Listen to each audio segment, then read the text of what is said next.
We just want to learn about the listing presentation process. So, This um, one question for this listing presentation process. Like if you had a client that was going to sell their property in the spring and that yeah, you're talking to them now, would you just write, I mean, would you do the whole thing? yes, yeah. And to that point, like if you meet with somebody today and then you go meet with them again in the spring, you start all over again. Like you act like you've never met them and ask all the questions all over again. Because what we're trying to do is to determine if motivation and urgency has changed. Hmm. Would Okay. you have them sign now or I mean, you'd ask, but would you? Yeah, yeah, why not? Hmm. So we're going to walk through this as a two-page document. This side is all your objections that you're going to get in a listing presentation, right? This side is your listing presentation process. So what I'm going to share with you is it doesn't really matter what your presentation is. What matters is the process that you go through. So like a lot of times like in training when we go through like coaching people on how to do listing presentations, we get way too caught up on, this is what Keller Williams does and this is how my marketing is and this is this and this is that. And look, customers tune out pretty damn quick on that. So it's really you're walking them through a logical process and you're having soft closes through the process in order to get them to make a decision, right? So that's what we're doing is good sales is helping somebody make a decision. That's all we're doing.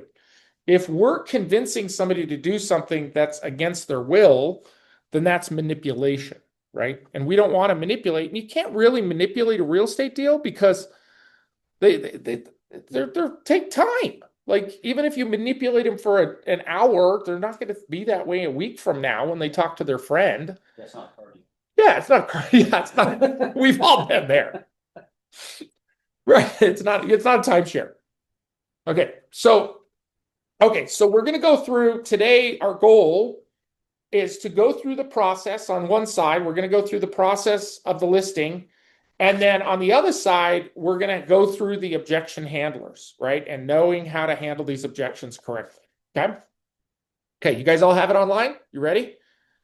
All right. I would love somebody to role play the seller. Um, so we can kind of walk through kind of the process of the listing presentation. This would the seller specifically is going to be an expired seller. So you've been on the market before. I called you and I said, hey, I'd love to share with you what I do to get homes sold. You're happy to use it. Even if you decide to work with another agent, totally fine with that. When's the time I can come out? In fact, I'm going to be in the area tomorrow at about 4 o'clock. Can I swing by for about 20 minutes and I'll share with you what I do to get homes sold? Okay, that was the setup. You said reluctantly, yeah, fine, right? Because you're committed to as an expired seller. You've already interviewed a few agents. You've already kind of narrowed it down to one or two that you're going to work with. And now I'm shoehorning myself into the mix. Okay. By saying that's called the gift objection handler. Okay. Is I'll share something with you that you can use even if you choose to work with another agent. Okay. This works with buyers too. Let's say you're at an open house and you're an open house and the buyer says, I have an agent. And you say, do you have a signed agreement with the agent? And they go, no, I just, have somebody I like. And you go, you know what? Well, let me sit down and share with you my process of helping you find the right home. Maybe something I share with you, you can use even if you choose to work with another agent, right? And then they go, oh, okay, that's cool. Because what we're doing is we're saying, hey, I get it. I'm not, you're not obligated to me. We're just gonna meet and talk and have a conversation. Okay? We clear? I like that. Okay. Oh, thanks, man. Who wants to role play? Who wants to be the seller? So I'm gonna set the scene. Set the scene. So I showed up at the property. I came in. Okay. I come to the front door. We're at the front door. It's awkward. Ding dong, right? You're gonna open the door. Hi, Sean. You're so damn handsome. Just give me the paperwork. You're out of here. Yeah, it's wonderful. Good to see you. Good to see you. Appreciate Hi, you coming by. Sean Moudry. Nice to meet you. Yeah, wonderful. So I appreciate you taking the time with me tonight. I have all my stuff with me. Can I set this down on the kitchen table? Would that be okay? Perfect. Okay, great. So here's the key in this moment right here is it's a dance, right? And so if any of us have taken Fred Astaire dance lessons, right? The man, you have to be firm and steady, right? And you lead the conversation. You lead. You're not aggressive. You're not going to grab your dance partner and drag them across the room, but you're going to firmly grasp them and move them through the room, right? And so I'm going to take control right at this moment by just making a statement. Can I put my stuff down at the kitchen table? Okay. So that Sean can use the verbiage. Sean, Agnes, my wife, wants to join us. Why don't we just sit in the front room and we'll put her on one end of the couch and me on the other, and you across the room. Yeah, exactly. So don't want that. Tell them why you don't want them split. So many reasons, right? Because they can communicate. If one's on one side of you and the other's on the other, they can physically communicate with each other without you seeing. So, because if I'm looking this way and he's smiling, she's looking at him going like this, right? And you can't tell their energy, you can't read them. So when we take to the kitchen table, to your point, I'm going to sit on one side and set them up across from me. Right. And if they don't sit that way, we ask them to sit that way. Now, there are instances where they'll sit apart because they're getting divorced. Right. That's the one. And that's a sign, right? Like they don't want to sit together. You're like, okay, this is a signal that something else is going on. Okay. So I'm going to go to the kitchen table. I'm going to set my stuff down. Okay. I'm going to say, hey, I'd love to tour the home, but before we take a tour of the home, I'd love to share with you a little bit about me. So, because, I find it's better to take advice from somebody that has a little bit of understanding and knowledge, or you have a little bit of understanding about who they are before you take advice from them. Okay. At that point, I'm going to quickly go through like a 3 to 5 point resume. Okay. So if I'm brand new in real estate, I might share something like, I grew up in this town. I went to this college. I went for a degree in finance. I decided finance wasn't for me. I've always loved real estate. So, this is why I got into real estate. Okay. Because their first question in their mind is, who are you? Who are you? And are you going to hurt me? Okay. That's their first question. Who are you and are they going to hurt me? Their second question is, who is your company and why should I care? Okay. Who's your company and why should I care? So I'm going to do two or 3 points on who I am to them. Like if I live in the community, I'm going to really reinforce that. I live in the community. I'm one of your neighbors, those kind of things. And then I'm going to say, Keller Williams, right, is an international company. We're the largest real estate company by brand in the world. We sell more luxury homes than anybody else. Now, we don't promote that outwardly, but that's the truth just by sheer volume, right? If you were sitting here, you're watching Sean nod his head, and you want to start doing that subliminally as you're making your points and get them to follow along with the head. He's literally doing it. He's probably not even aware of it. He's doing it right And now. Chris, you're doing it with him. Yeah, he pulls, and because you caught me. Yeah. All of a sudden I caught myself doing this with you. Yeah. Yeah. So then I'm going to just do 2 or 3 points on that. Keller Williams, here's who we are. Touch on you. And that's it. Don't vomit about yourself. Don't vomit about Keller Williams. This is like 4 to 7 minutes, right? Really, really light. I used to whip out my resume and here's all the awards I got, blah, blah, blah. And I just see them gloss over, just like they're gone, right? Okay. So now, Chris, if it'd be okay, if we could take a tour through the house. Now, I'm going to tour the house through the eyes of a buyer, and I'm going to look at the things that, maybe a buyer's going to see when they're coming through the house and they're going to point out. And my goal with doing this is to identify problems with the house that might come up later, because if we can address them now, it's going to save you money later. Okay. Is that fair? Good point. Okay. Now, on the other side, I would love for you to point out anything that you love about the house, the reason that you bought the house, and anything that you've done since you've purchased the house, any upgrades that you've done. Is that okay? Okay, so now I'm going to take my piece of paper and I use a line tab. Can I see your paper right? No, your yellow tab. So I use a yellow tab just like this. Okay.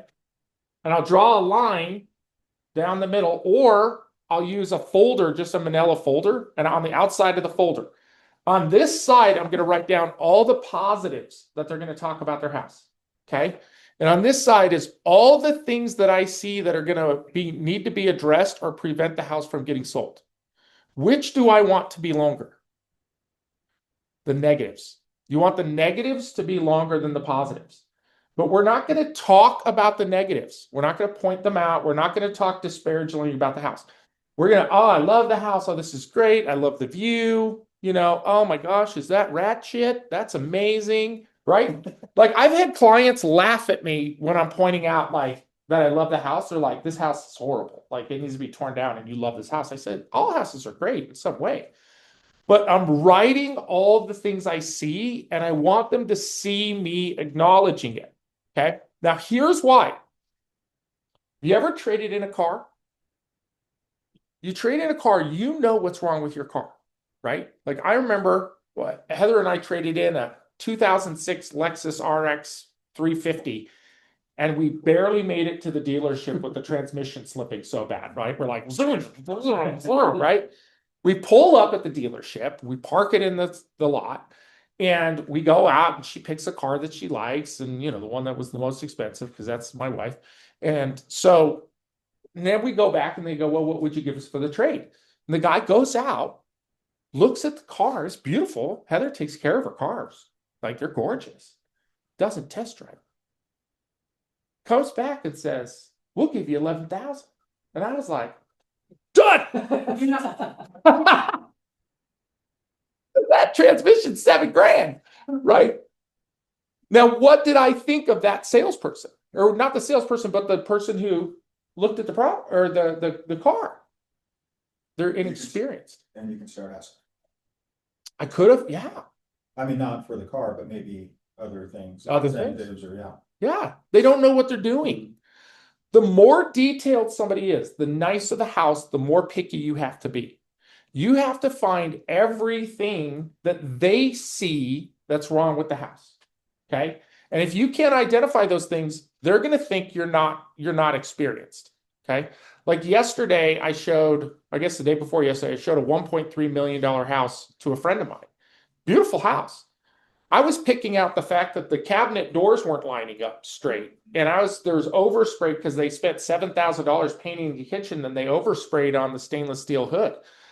In one of the bathrooms, they did laminate over the top of the tiles, so the floor was uneven.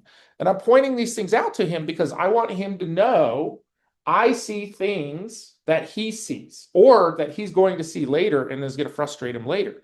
So it shows your experience by being able to point those things out. Okay. My point is don't just fall in love with the house, but don't disparage it. You're going to list everything. So the way I'm going to do it is I might walk around and just go, oh, okay. So tell me again, where are you moving to, Chris? I'm sorry, Where are you moving to? Phoenix. Okay, great. And then I'm going to look at this flaw on the wall, and I'm just going to rub it, and then I'm just going to note it. And then I'm going to keep walking. Okay. Now, anytime I'm going to ask a challenging question, because I'm a big guy, right? I'm over 6 feet. I'm a little bit bigger. I can be intimidating if I square off. So anytime I'm going to ask a question, I'm either going to turn my body or I'm going to look away. Okay. Because I'm not going to challenge him. I'm not going to, because other men will get aggressive. They'll square up on you, or a woman will get intimidated. Right? So you have to acknowledge like your body position when you're asking these questions. So while we're touring the house, okay, we're going to walk through the house as we're going up the stairs to the house, if it's a 2-story, because we're going to usually start kind of in the kitchen, the family room, work our way upstairs, primary, secondary bedrooms, bathrooms, back down the stairs, family room, basement. Then we come back up and do the entire outside. You've got to walk the whole freaking outside of that property. Like you're looking for don't be the guy at the car dealership who didn't test drive the car, right? Like look under the car, look at the tires, like look at everything on that house and write down everything that you see. But while we're walking the property, he's going to be in a position where he is trying to puff up the property, okay?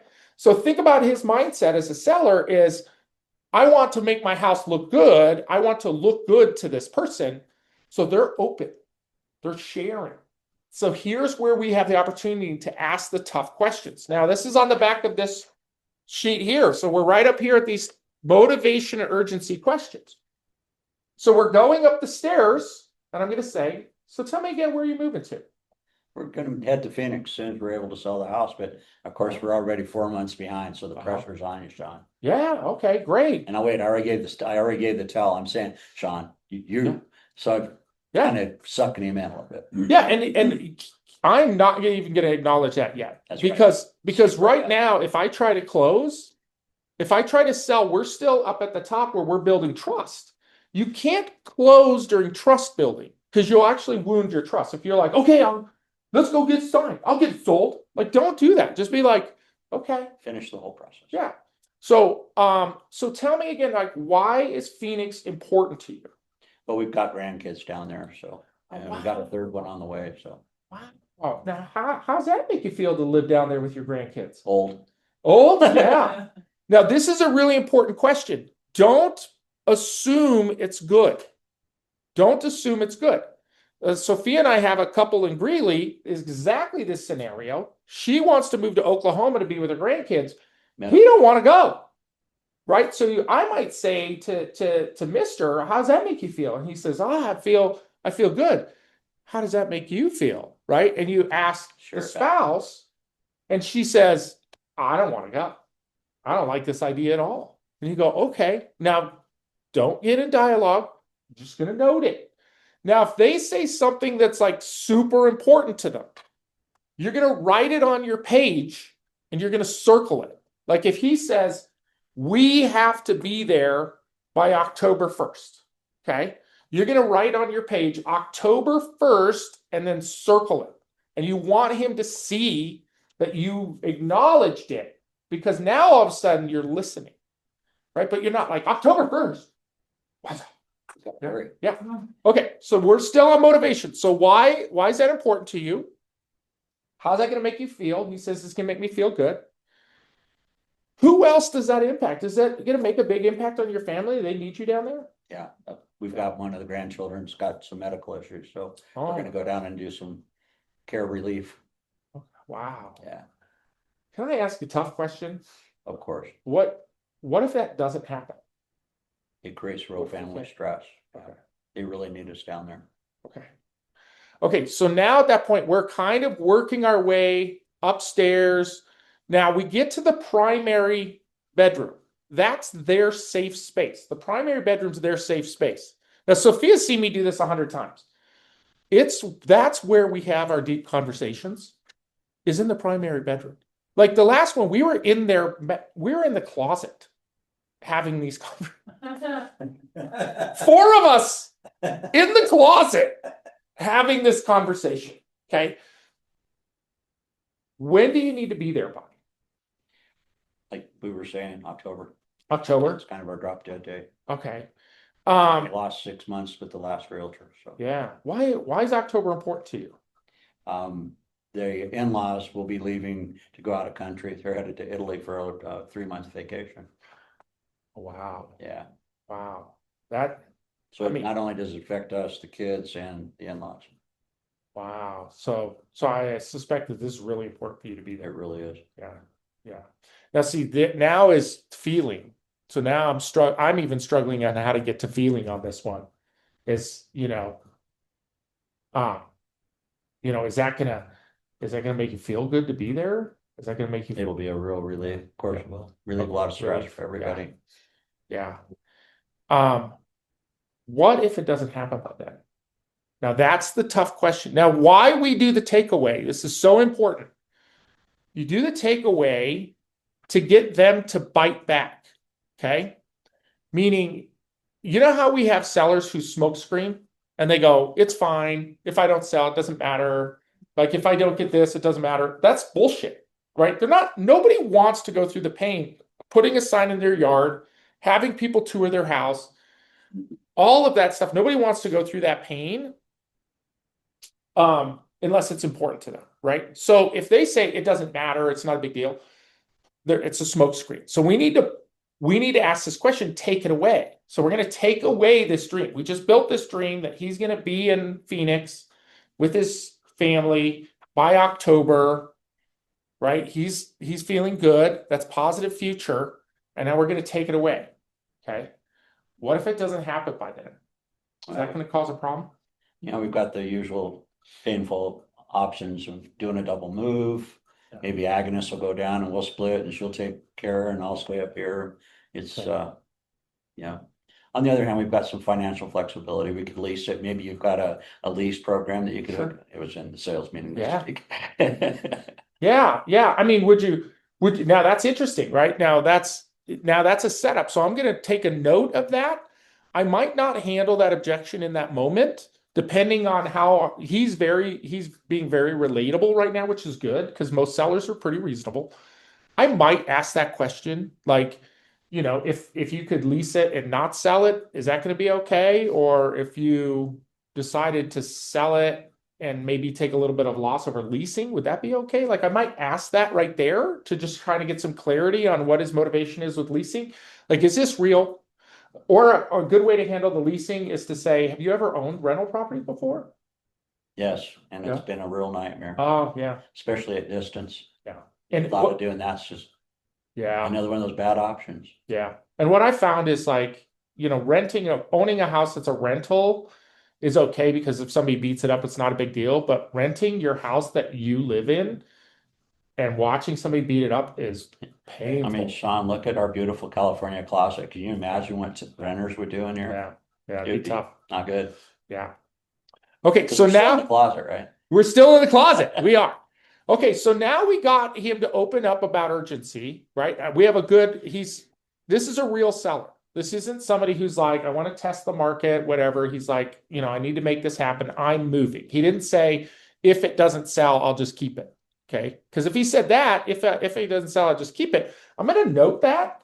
I'm going to come back to that in the listing presentation. And I might say something like during the listing presentation, right now is not the market that you want to test. Right. And This isn't if the you kind of notice, big when market. I brought up the fact that other brokers have failed, Sean didn't jump on it and say, oh Yeah. yeah, Tommy Shack sucks. No wonder you had a problem. Or Paul Moskowitz. Yeah. Let's stay with the living. I think those are both dead, aren't they? I That's so probably bad. shouldn't have said that. I've lost track of it. Falling out. Damn, shots fired.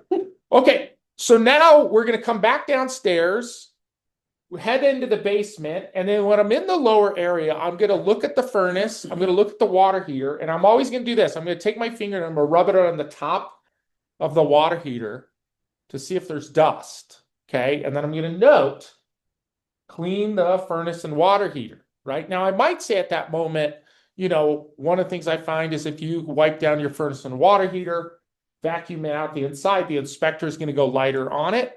But I usually will do that after they've signed with me and say, I noticed that there was some dust in the water heater. One of the things I'm going to ask you to do is wipe it down, vacuum out the inside, change the filter. So the inspector goes easy on us. We don't want him laying on his back, pulling the motor out, looking up at the heat exchanger, right?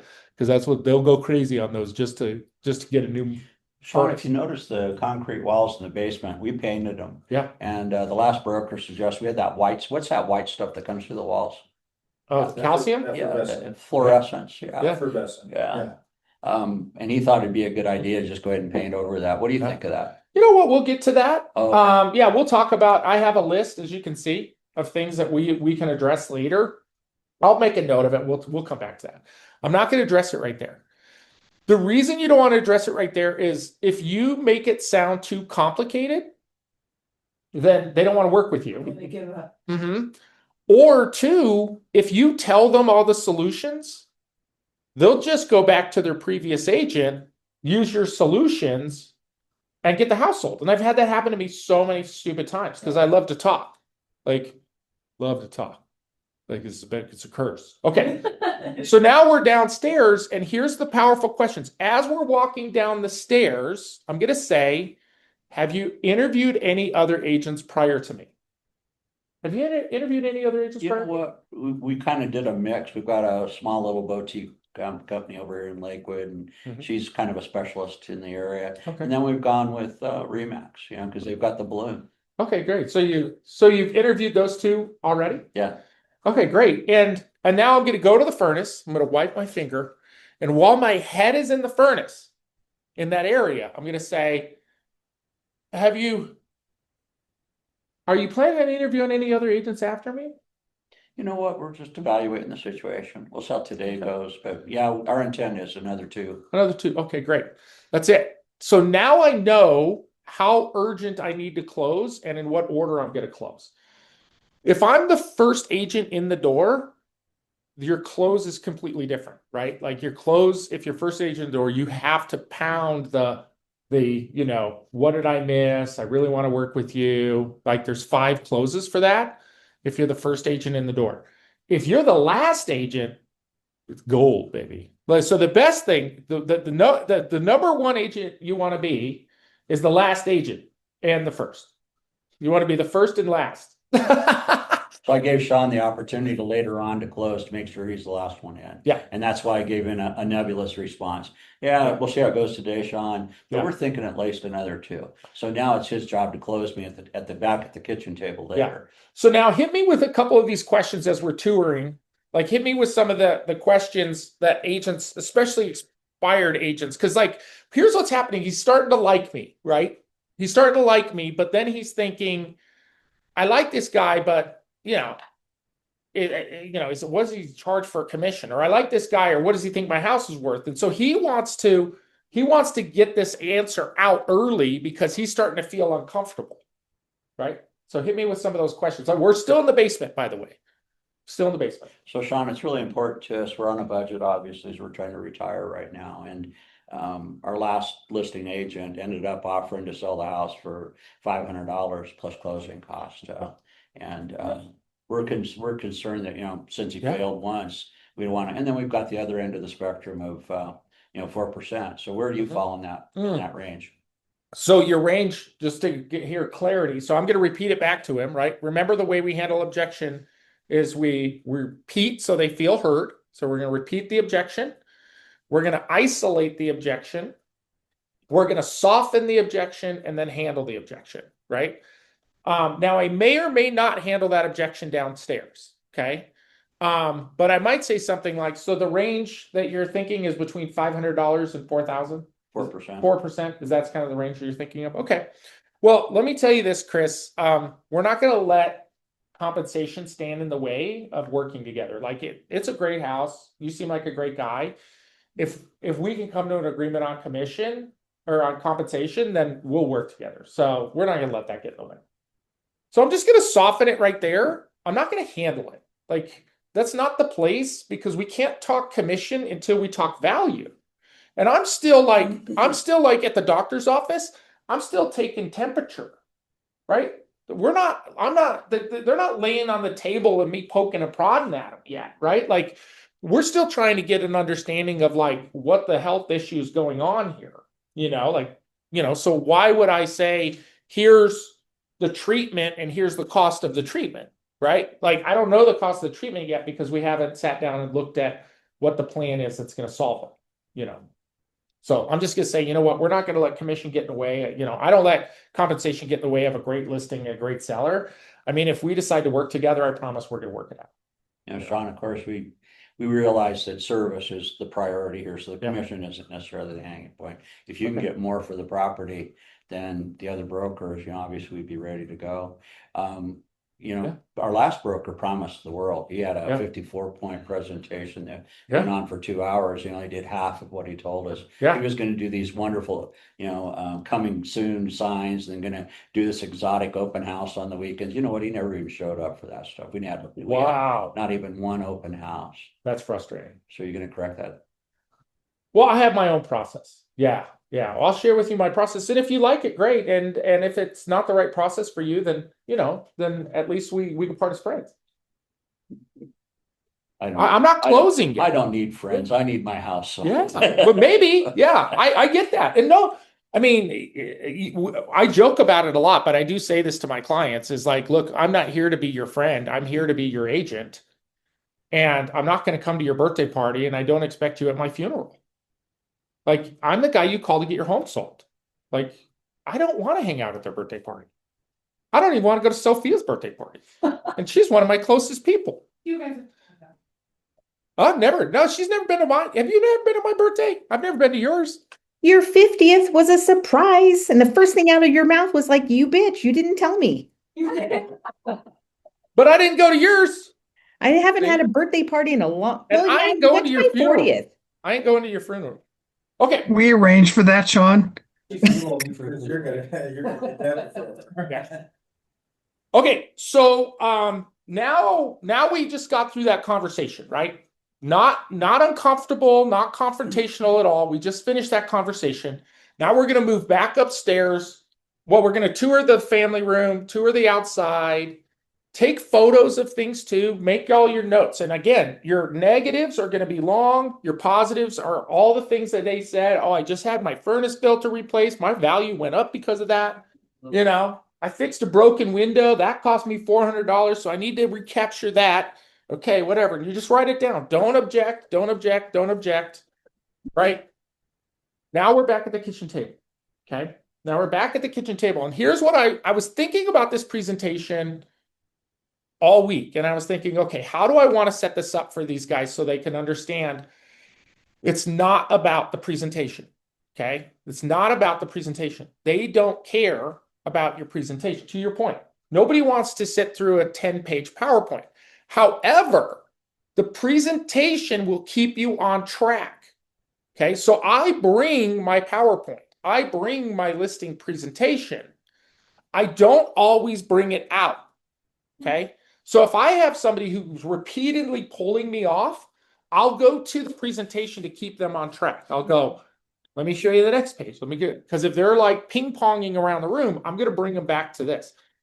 But if this is like a dialogue that we're having and we're having a good dialogue, I don't need to go to the presentation because I know it well enough to walk through it with them verbally. But if you don't know it, whatever your presentation, your value presentation is, then have it in a PowerPoint, have it in a piece of paper so you can redirect them.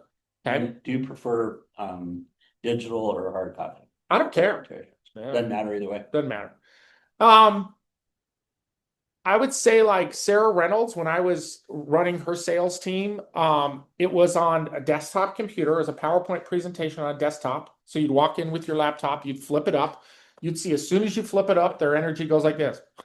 Like, I don't want this. And they'd say, I don't want to see a long presentation. You go, look, I don't want to give it. But this is why I'm here.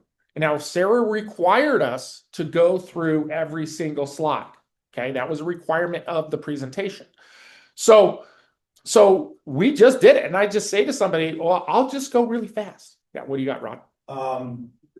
Dropping off a presentation the day before you have it. Yeah. That's what I try to do, not always, but I try to do that. And Yeah. they can have a chance to review. Like a pre-list. And then, yeah, like a pre-listing packet, and then I'll bring a single page of what's in the presentation and go through it that way. Yeah. Wait, I have a quick question. Is it the sales book that Riley gets together or no? We have our own, Yeah. so yeah, it could be hers. Just something that they can peruse the day before. Yeah. Again, it's there's 5 things that you're answering in your presentation, right? Number 1 is who are you and are you going to hurt them? Okay. That's a quick bio, a little bit about yourself. What do I like to do when I'm not working? Who is your company and why does it matter to me? Right? Who's your company? Why does it matter? You know, Keller Williams is a big company, lots of resources, lots of things that we have that other brokerages don't have. Lean on that, right? Lean on that stuff. The next one is a unique feature or benefit that you offer that they can't commonly get with everybody else. Okay. Now, that could be like KW Luxury is a unique feature or benefit that they can't get everywhere else. It could be the 14 days to sold is a unique feature or benefit that they can't get anywhere else. It could be a guaranteed cash offer where they can't get it everywhere else. So whatever it is, right? It could be a it could be a you know, that you live in the neighborhood. Could be a unique feature benefit. Lee right now is killing it in Candelas. He's got almost 6 listings going in Candelas right now because he is up everybody's butt in Candelas. He has door knocked my house so many times. I'm like, dude, why are you door knocking my house? You know I live here. Yeah. but he door knocks the neighborhood He and might be ready to retire. he's kicking butt. Yeah, he's kicking butt. So his unique feature and benefit is I'm your neighbor. I know everything about this neighborhood. I know the objections that people have about Rocky Flats. I know the objections people have about the special tax district. I know how to handle those objections, and I'll get your house sold. Right? And the last house he listed, he sold it in 3 days. And then what did he do? He went and door knocked everybody and said, I just sold that house in 3 days. I told you I was gonna. And freaking picked up 2 more listings. Okay, so unique feature benefit. The next one is clear expectations. Clear expectations. Here's what you're going to get when you hire me. Okay, so your 52-point marketing program is clear expectations, professionalism, respect, a timely phone call back, treating you fairly. For me, clear expectations is I'm a fierce negotiator. I'm going to negotiate on behalf of you. And if you think that's important, right, then this is my unique value, and clear expectations is how I do it. I explain to them the steps I use in negotiation, because a lot of times, like I'm working with this client right now, he's super nice. He's like high personality. He's everybody's friend. We call him the mayor at the gym because he walks around, talks to everybody. He wants to be liked, right? Well, he wants to work with me because he knows I'll negotiate for him, but I'll do it in a respectful manner where I'm not making him the villain. And then I tell him, here's how I'm going to do this. And he's like, oh my God, like, this is amazing. Thank you so much. Like, What Sean's just pointed out there is that if you're dealing with the mayor at the gym versus an engineer from Lockheed Martin that's got a 100-point questionnaire. So Sean's adjusting his presentation. He's mirroring the person across Yeah. the table from him. For sure. Good technique. For sure. But is that all of that in the pre-made booklet, or do you add that? Everybody should have the who are you and who are you going to hurt me? Who's your company and why should I care? That's the pre-made template, is who's your company and why should you care? Your bio and who you are is why you're not going to hurt them. Community is the number one reason somebody's not going to hurt somebody. I'm not going to hurt you because I don't want you to tell the community that I'm a bad person and we live in the same community, right? That's the number one reason somebody's going to relate to you. Either peer group, neighborhood, right? So that's why somebody says, I'm going to go with the neighborhood expert. It has nothing to do with them knowing the neighborhood. It has to do with they're not going to hurt me, because if they hurt me, I'm going to tell all the neighbors. And then that's going to hurt them because they're going to get excommunicated from the community. That's the psychological, because we're tribal people, right? Nobody wants to get kicked out of the community. Okay. Clear expectations is how you're going to do something and that you're going to perform. So this is where, like, you say, 14 days to sold. Clear expectation is I will put an offer, I'll put all the offers in front of you on the 14th day. And if there's not a high enough offer that's acceptable to you, then you can terminate our contract and move on, right? And that's the clear expectation of 14 days to sold. And then the fifth thing that you have to have in your presentation is a guarantee. If these expectations are not met, what are you going to give them? Right? Sorry, Sean. what was the fourth one? Sean, when are we going to hear from you? I want to have a regular schedule. Yeah. Yeah. What are you going to do for me? The last broker, we didn't hear from him for a month at a time. Yeah.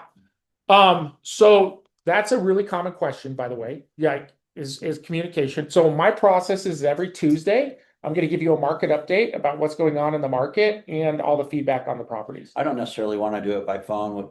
Would you have a format that you could send I it do. other than phone calls? Mm-hmm. Yeah, I have a formatted email that's going to go through everything, and then I'm Right. always available. Could you send it to me by text? I prefer email. Okay. Yeah. Yeah. I just don't open my email. Here's the reason. Here's the reason I'm going to redirect him on that is it changes my process. Mm-hmm. And if I have to change my process, then I'm gonna mess up, right? We fail people when we do things outside of our process, right? Again, McDonald's has all the ingredients to make a freaking taco. They make you a taco, it's gonna taste like shit, right? That's why I took the phone away from him, so you'd have to go off to one of the other methodologies. Yeah. I'm thinking I Yeah. just don't know it. I prefer to do it via email. We can jump on a phone anytime. I'm happy to follow up. And by the way, here's what I did. This actually happened to us, Sophia. This just happened to us. Is I was doing my weekly update and the client's not responding. And then finally I sent him a text and I said, "Are you getting my email?" And he said, "Oh no, I didn't look." And so he looks at the email. He goes, "Oh, thanks so much. I didn't know you were sending this." So now I send the email and then I say, "I just sent you the market update." Okay. So I sent him a text that says, "I just sent you the market update," but I don't put the market update in the text. Okay. It changed. It would change my format. Perfect. And my format is my format, right? Like, okay. So your presentation, that's your presentation, whatever it is for you. Okay. You don't want to have the same presentation as every other agent because then you will commoditize yourself and you'll be like coffee, right? Like you go to, if all coffee is just coffee, then you buy the cheapest coffee, right? That's how you make your decision. So you have to have something that you're bringing to the table in each appointment that's going to be your unique thing that you're going to stand on and that you're going to guarantee. Okay. How do you create something unique like that? Because I understand that like our listing presentation, like what Riley does, is just a generic one. So how did you create something that is unique to you? I would just say kind of experience, kind of time on task, we probably learned it from somebody else. That's the whole key, right? That's why we like to share information because we know whatever we've done on our presentation, we got from somebody else. So So I don't even know you, but you seem like an empathic person. So immediately you want to point out your empathy, how you bond with your buyers and sellers. You might go to their birthday parties, probably not, but, and then, so use that as your strength, figure out what your strength is and then accentuate it. Yeah. You don't have to make stuff up. You don't have to be unique on something you don't know about. Figure out Yeah. sit with 4 or 5 people and do the listing presentation and have them tell you to poke this up, accentuate that. And to be clear, like it's not going to be the same on every house. Like, there's some houses where, like Diane and I went to that one in Evergreen, right? And that was a very different thing that we talked about to get that property sold than, your traditional things. Like we lean heavier on the luxury marketing and the national marketing outside of Denver, right? Because your buyer on this property is not likely coming from Colorado. They're probably coming from out of state, moving here, always wanted to have a property in the mountains. And I think the first ad we ran was in California. Yeah. Right? During the fires. And then we got in trouble for it. Why? Because it got banned because it was insensitive. Because we were running an ad in California when the fires were going on and they thought we were trying to poach, which we totally were. Do you remember? We totally were doing You ghouls. your house on fire. We got one vacant, ready to move into. You still want trees? We have. Yeah. Okay. So you're going to go through whatever your presentation is. Don't get hung up on the presentation, guys. It's more about the conversation, the relationship that we're building trust. People hire people on trust. 90% of the time, they hire you because they trust you. They don't care about your company. They don't care about your sign. They don't care about your marketing. They care that they trust that you're going to follow through. So don't get hung up on the presentation. Okay, now we're going to close, okay? Because we've got 11 minutes to make this happen. Because I've got an appointment at 10. Okay, so Chris, now everything that we've gone through. Now, by the way, we're on this sheet right here. Closing question. We're right here. So everything that we've gone through, Chris, do you feel comfortable allowing me to handle the sale of the home for you? Now, keep in mind, we have not talked commissioner price. Okay. After everything we've gone through, do you feel comfortable allowing me to handle the sale for you? Well, Sean, my initial sense of you is you're a good guy and you're professional. And I watched you go through the house. The other broker didn't even do that. Huh? I'm not really sure I'm ready to give you a commitment along at that level at this time. Okay, so tell me, now here's really important. Now here's how you handle this. What is it that I missed in my presentation? Or what did I fail to cover in my presentation that is preventing you from being able to make a decision today? Now I'm going to close downswing today. Now today, what did I miss in my presentation that's going to prevent you from making a decision Yeah, today? Sean, I don't know that it's specific. It's just that, we want to evaluate, Agnes and I want to sit and talk about this for a little bit. Yeah. So you might be the right broker for us, but it seems like, Keller Williams might be too big for us. Maybe we want the little boutique outfit over here on White Acre Road. What do you think that the boutique would provide you that I didn't cover today? Well, trying to think of that gal's name out in Lakewood. She's the neighborhood specialist. She's had 5 houses sell in the neighborhood, and she does these really cool open houses on the weekends. Yeah. And that's how we met her, actually, was in the neighborhood. And she was referred, you're kind of a cold one here. We don't know much about you, so Yeah. Okay, I understand. just start comfortable with other. When are you planning on interviewing her? You know what? She was already here and, Oh, okay. probably doesn't have she didn't go through all the points that you did. And, Yeah. and I appreciate you, dropping off the pre-listing packet and then kind of going back and addressing that. Yeah. You of did a course. really good job on the presentation. So I'm comfortable with your professionalism. but, Okay.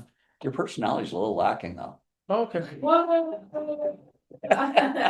No, that does happen. That does happen. They don't say that. They They'll don't give you that message. Yeah. I've had people tell Yeah. me, one of my best builders, his wife didn't like me in the beginning, and he told me that a year later. Sharman didn't like you. No, it definitely does happen. That's why Sophia and I oftentimes go together. Hold on. We don't have time to go into that. Okay. So let's go to, keep in mind, like I didn't talk commission, I didn't talk price. That's so typically where they're going to push back with that objection I is stepped after around. we talked commission and price. So I stepped around that on purpose. yeah, well, don't step around it. Go into it because that's more common that they're because we haven't talked it yet. And so I'm just saying, so what we've covered so far, do you feel comfortable allowing me to handle the sale of the home? We need to know what you're gonna cost us. I mean, you're bringing the dog and pony show. What's it gonna cost us? I appreciate that. The little boutique company is willing to do it for 2%. Perfect. Now that's exactly how they deliver that, by the way. That was Sorry, dead on. That's I didn't know exactly- you wanted to go there. Yeah, no, we have to because that's how it goes. Okay, so here's what we're doing right now is we're teeing up the objection. Okay, so think about T-ball. We have like the little staff. Okay, and what I'm doing is I'm handing him the ball. He's gonna set the ball right at the top, and I'm waiting for it. Right. So as soon as I teed it up, I'm teeing up the commission conversation. As soon as he tees it up, I'm gonna smack that ball out of there. So now the other thing is price. So do the price one first, and then we're going to go into the commission one. Sean, we've kind of had a range of pricing. Yeah.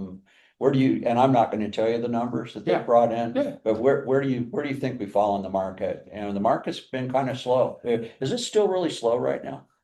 Yeah, I mean, I think it's challenging, but we're getting them sold. The key with this market is getting eyeballs on your property and getting attention to your property. And the more leads we can get online, the more eyeballs online, is the more calls that come in, is the more people that come to the showing, and then the better chance we have of getting offers. So one broker tells us we got a price exactly right coming out of the Sure. box, or we're gonna lose it all. Other ones say they're willing to step the price Yeah. down. We'll see how many showings you get. What's your philosophy on that? No, say, what's your price? What's your price? Yeah, because that's how they do that, right? So that's a great question, Chris, and I'm happy to go over the pricing strategy that we use, but you really want to choose your pricing strategy from the agent you choose to hire. Because every agent has a different strategy. And so if I'm the right agent for you, I'm happy to go over that pricing Sean, strategy. what would prevent you from listing my property today? Probably you. You're kind of a dick. You know. know. Okay, no, but here what I'm saying right there is you want to take your pricing strategy from the agent you choose to hire, right? Am I the right agent for you to hire? So Sean's intentionally putting the ball on the tee because he knows that if I'm not doing an objection, he hasn't done his job yet. He hasn't closed me. He hasn't gotten to the thing that really bothers me. So he's intentionally trying to provoke me into this conversation. You're handing the ball and say, give me what it is. Mhm. And you've done it 3 times now. Yeah. So now here's how I'm going to handle that. Here's how I'm going to handle the pricing is the way I price properties is obviously when we look at comparable sales, most agents are going to look at past sales over the past 3 to 6 months. In a market that's flat or declining, past sales are always going to be higher than future sales. Now, if I can get you more money, you want me to, correct? would prefer it, of course. So what we need to do is I need to spend some time and I'm going to contact all the active competition, all the competitive sales that are active. I'm going to ask them how much activity are they getting? How many offers have they received? And are they offering a co-op to the buyer's agent? Because that's going to help in understanding how we're going to do our pricing strategy. I'll then contact all the pendings and I'm going to ask them how much activity they got, how many showings they received, how many offers they received, did the offer that they accept have concessions, and did they offer compensation? Okay. And then I'm going to get all that information together. I'm going to do a 4-page spreadsheet. This is true. I have a 4-page spreadsheet for this. Then I'm going to put all this information together while we're prepping the property and getting it ready. And then right before we go active, we're going to sit down and have a pricing strategy conversation on the market that's going on that week. Because if we're 2 weeks out, the market 2 weeks ago is different than the market today. And 2 weeks from now is going to be different than today. Okay. So we're going to have that conversation at that time. That's how I price properties. Do you understand? So are you asking to list my property today and not know what price I'm gonna get? Well, I mean, my goal is to get you your price, but the pricing strategy, it's not the price. It's the pricing strategy we're going to use. We'll come up with on the day before. Or are we we go gonna out. put a range in where it says sale price? We'll put in whatever number you're comfortable with. Okay. Okay. So now we're going to go to commission. Now let's go back to commission. So, okay, what's your commission? So, we've been through all this, and how much do you want to charge to do this? What's your percent? Well, you know what let's do this. Let me show you the agreement that we use when we decide to work together. And now I'm going to go to listing contract. Okay. So now I'm going to pull the listing contract out. You're going to go to the section of what a real estate agent does. Here's the duties, Chris, that I have to do as a real estate agent. Whoa. We're not ready to list, Sean. Yeah, I understand. This is just the agreement. Like when you're ready, this is the agreement that we would go okay. through. Yeah, I'm just going to show it to you. Okay. And I'll leave it with you if you'd like. So I sent here's it to my attorney. yeah, okay. So again, I'm not going to object. That's a statement. It's not an objection. Yeah, an objection is I'm not going to sign. A statement is I'm going to send it to my attorney. Okay, sweet. Let me know how I did. Okay, so then I'm going to go through. Here's the duties that an agent does. Here's the duties that we do as a seller's agent. As a seller's agent for you, I have to seek price and terms acceptable to you, present all offers in a timely manner, disclose the date and first material facts that I know, the specifics are beyond my expertise, yada, yada, yada. Okay, here's the price. We're going to put in $850,000 for the price because that's what we've talked about. Here's the date that we're going to work together from here to here. And then back here is our compensation. So as I shared with you, we're going to offer this amount to the buyer's agent. I have an administration fee of $495 and my commission is 7%. Do you have any questions? Where's that guarantee that if I'm dissatisfied with you, I can get out of this? I will actually write it into the additional provisions. You'll write it in? Okay. I Okay. just want to make sure that gets there too. So now the 7% commission, when I'm offering a co-op, my commission is 7% plus $495. When I'm not offering a co-op, it's 4.25 and $495. Okay. And again, that's a T-ball. Again, I'm teeing the ball on the tee because even if I said it's 5, he already said it's 4, right? He already said 4 is his number. So if I say 5, he's going to swing at it. Or he's gonna set the ball up, and then I got to swing at 5. So if I got to swing, I might as well swing at 7. Okay. So the higher the commission, you're triggering the objection. You want them to object. This is why car dealerships. We know when you go to a car dealership, the prices are negotiable. True. Okay. That's why they set MSRP price here and dealer price here. Is so you have something to object to, or vice versa. MSRP, because they're setting it up for you to have something to object to give them margin to negotiate. You have to ask for a higher commission. So the rule is you always do your full presentation, you always ask for your full commission, and you always get the listing, which means you don't always get the full commission. Okay. So now object to the 7. Sorry. Object to the 7. 7's an awful lot, Sean. We can get it done a lot cheaper. And Yeah. once again, we're on a budget. Yeah, I completely understand. Can I ask, so other than the commission, Is there any other reason you wouldn't work with me?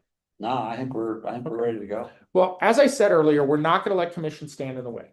Okay. Now, here's how you handle the commission objection. Okay. We're going to give them permission to negotiate, right? We're not going to let commission stand in the way. We're going to work this out because this is a great house and I really look forward to working. So you are flexible on commission. Oh, sure. Yeah. Yeah. Of course. Yeah. I'm not an idiot. Like we only get paid when we sell homes. Okay. And here's the thing. I'll take a listing of 1%. If it's priced well and it's going to sell and it's a reasonable seller, I'm going to take it 1%, get that thing sold. Okay. We only get paid when we move deals. Now, for the most part, I get 4.25 just on my side most of the time because most people don't object. They just go, okay. Okay. On. But he's objecting. He already said 4. So now I'm going to give him permission to negotiate. So I understand the 7 is on the high side of how you're feeling. Where do you think, after you've seen what I've put together and my process, what do you think is fair? I think as long as you follow through with what you're saying, we'd be willing to go at 6 Okay, now we cannot accept 6. Why? because it's a giveaway. You got to make them feel like you're earning it. There you go. Win-win is not we both got. Win-win is we both gave. We both gave. So if he says 6 and I go, okay, he feels like I didn't give. He feels like he got fucking set up. And now he leaves with this like weird distaste in his mouth. Okay. So now I have to say, oh man, I really appreciate that. And I really look forward to working with you. 6 is a tough number. You see all the things that we're going to do. I'll tell you what, if you're ready to sign tonight, now I have this contract in front of me and I have the 7% written in the contract. If you're ready to sign tonight, I can go ahead and move forward with 6.625. Does that work for you? Can you do it at 6.25? Are you going to be reasonable when we price this property? As long as you do what you're saying here, I'd be willing to go at 6.25. We got a deal. That's exactly how it goes down. And now I'm going to cross off the 7. Here's the close. This is it. Cross off the 7, 6.25. And I'm going to say, would you just initial right here? And then I'm going to say initial at the bottom. Initial at the bottom. Sign here. Where's that clause that said I got to? Oh, yeah, I got to write that in. No, but that's it. That's the whole presentation.